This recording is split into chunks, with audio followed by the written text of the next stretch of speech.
प्रिय छात्र छात्राओं नमस्कार। आज की कक्षा में हम मध्ययुगीन भक्तिकालीन कृष्ण भक्त कवयित्री मीराबाई पर चर्चा करने जा रहे हैं। जैसे कि यह सर्वविदित है कि मीराबाई का व्यक्तित्व उस युग की सामंतवादी पुरुष सत्तात्मक सोच वाले समाज के लिए एक चुनौती था।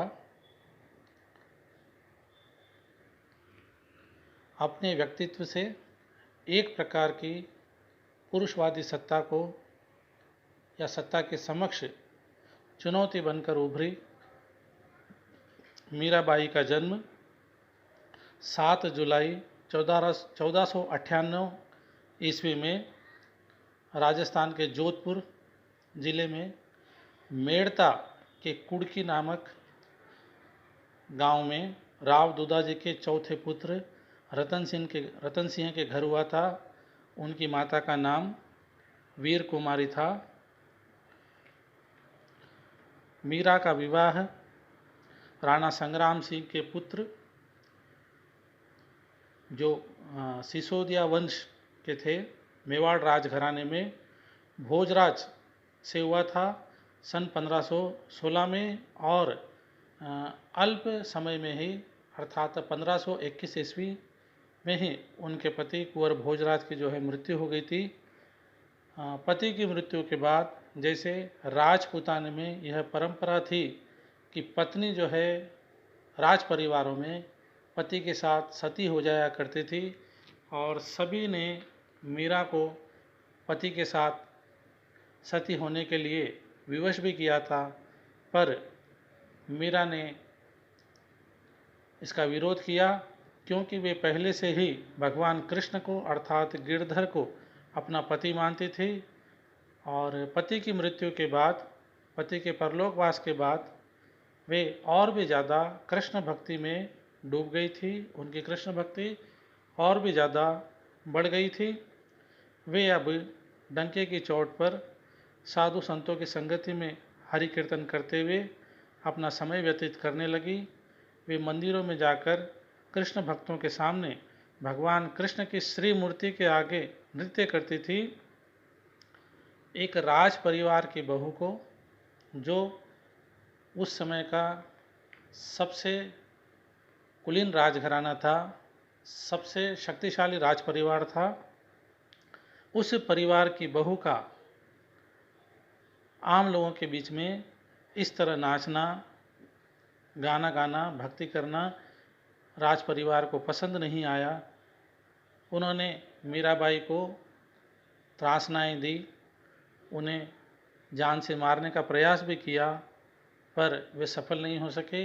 हर बार उनका प्रयास विफल होता गया।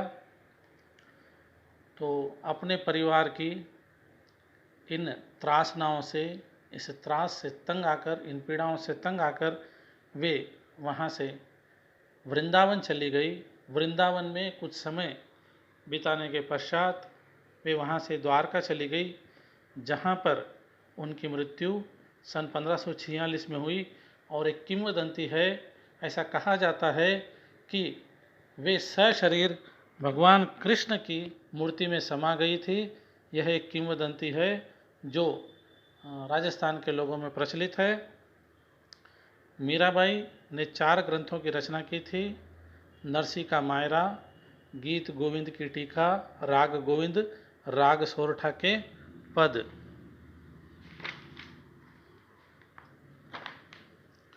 मीरा की भक्ति में माधुर्य भाव अत्यधिक था, अर्थात उनकी भक्ति माधुर्य भाव से भरी हुई थी। वह अपने इष्ट देव कृष्ण की भावना प्रियतम या पति के रूप में करती थी। वे भगवान कृष्ण को भगवान मानने की जगह अपना प्रियतम, प्रेमी या पति मानती थी। उनका मानना था कि संसार में कृष्ण के अतिरिक्त कोई पुरुष है ही नहीं, अर्थात संसार में यदि कोई पुरुष है तो एकमात्र कृष्ण। ऐसा भी कहा जाता है, जब वे वृंदावन में गई थी तब भगवान कृष्ण के मंदिर में प्रवेश करने से उन्हें रोका गया।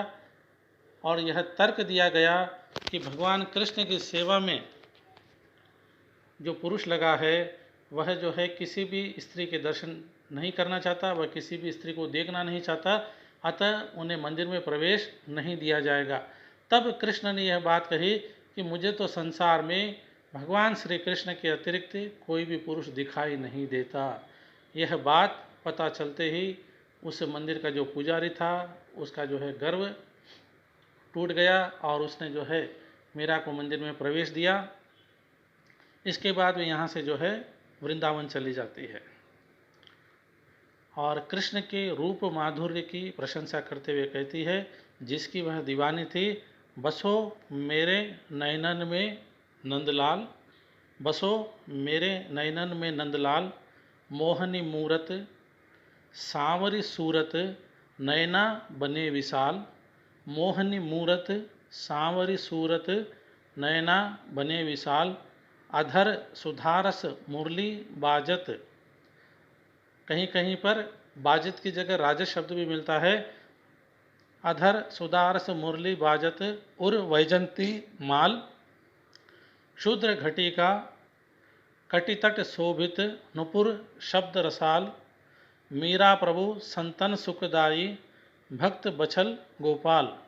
और कृष्ण भक्त कवित्री मीराबाई के गुरु संत रैदास थे या उन्हें वह अपना गुरु मानती थी और वे कहती है, गुरु मिलिया रैदास दीन्ही ज्ञान की गुटकी।